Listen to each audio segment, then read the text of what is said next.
الرياكت بتاعك واحده علقت لك فعم ها ها ها ها.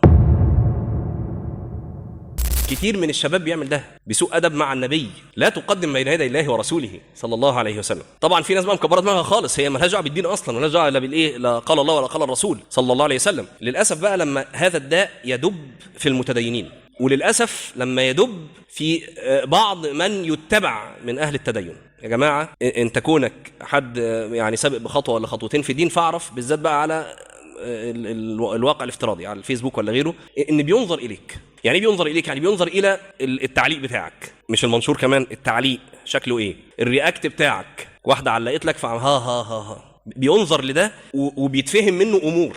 خلاص، اما ان واحد هيتخذك قدوه ويمشي ها ها ها لكل الناس، او واحد هيبتدي يقع فيك ويبقى انت ساعدته على كده. مش كده؟ ما هو انت احنا المفروض نتجنب مواطن الايه، التهم. ما تقفش انت في مواطن التهم وتقول ايه، ما شفت بيغتاب، شفت بيسيء الظن. طب يا ابني انت ما انت واقف في موطن تهمه دلوقتي. ليه واقف في موطن التهمه؟ النبي عليه الصلاه والسلام يقول على رسلكما انها صفيه. عارفين الحديث ولا لا؟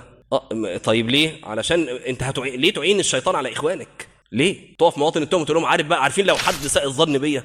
ما انت ما تقفش مواطن التهم. واضح؟ فبينظر اليك. فضلا بقى عن المنشور اللي بتكتبه، اللغه اللي بتكتب بيها شكلها ايه، لغه سوقيه ومبتذله، فيها ممكن يبقى خارجه عن الادب احيانا، بتدعو لايه؟ طب الحاجه دي انت ركزت فيها حلال ولا حرام اللي بتدعو الناس ليها؟ المعاني دي مهمه جدا جدا.